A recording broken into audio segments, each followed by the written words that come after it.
We're now joined by Benjamin Norton.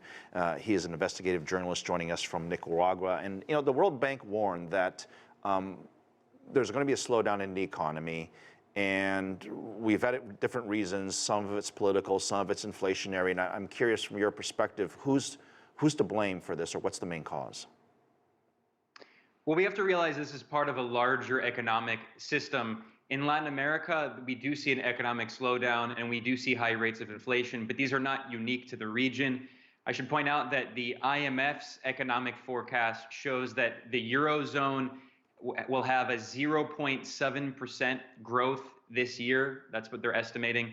And there are some countries, like in Britain, where there's expected to be a recession. So in terms of the rest of the world, Latin America is not unique, but it's certainly true that there are many countries struggling, and it's pretty easy to explain why. First of all, there were supply chain issues after the COVID pandemic that are finally being resolved. It, of course, takes at least, several business quarters. It takes a while to get around those supply chain issues. There's also the problem of war, not just the war in Ukraine, but war in general, which has led to an increase in commodity prices. And in Latin America, many countries are heavily dependent on imports. This has been a chronic problem for decades.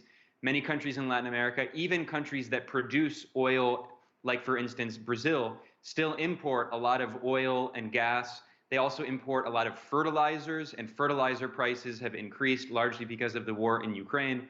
And food prices have increased. And this is a region that, despite many countries being food exporters, still imports a lot of food. And finally, I should say that probably the most important factor of all is that the U.S. Federal Reserve is in many ways trying to export the U.S.'s economic problems to other countries. Every time the Federal Reserve raises interest rates, it forces other central banks around the world to respond, or they'll face their own economic issues, which is leading to central banks across Latin America to increase their interest rates, which increases the possibility of an economic recession.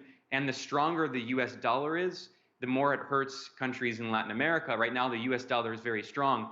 And because so many countries in the region need to get access to U.S. dollars in order to buy imports, it makes it even more difficult for their own local currency. We see a major weakening of local currencies in Latin America against the U.S. dollar. Well, a small bit of good news, perhaps. I'm sure you've been reading that the U.S. Fed seems to be at least almost on pause mode. So I think that will be at least a little bit of breathing room for our friends down in the South. But are there certain countries that have been, I guess, successful in tackling inflation? And I hate lumping all the countries together because each one has sort of a different set of unique issues. But I'm going to let you handle this.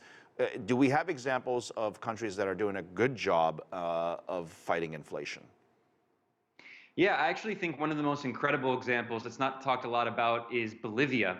Bolivia has one of the lowest inflation rates in the region, and it's lower even than in the United States and many European countries. And there's a few easy ways to explain why. First of all, Bolivia has massive subsidies for energy imports and for food, which are two of the major contributors to inflation across the region.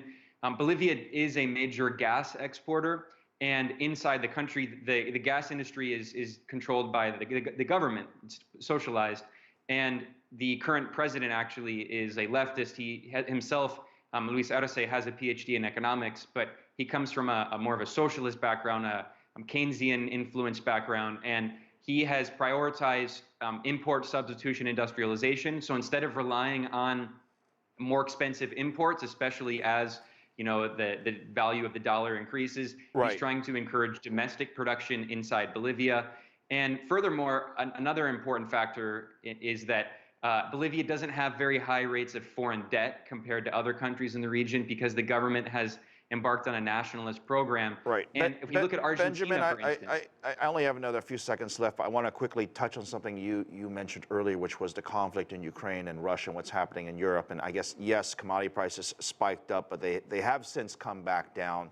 I'm guessing you want what everybody wants, which is this conflict to essentially end. And I'm assuming that would obviously have a positive impact.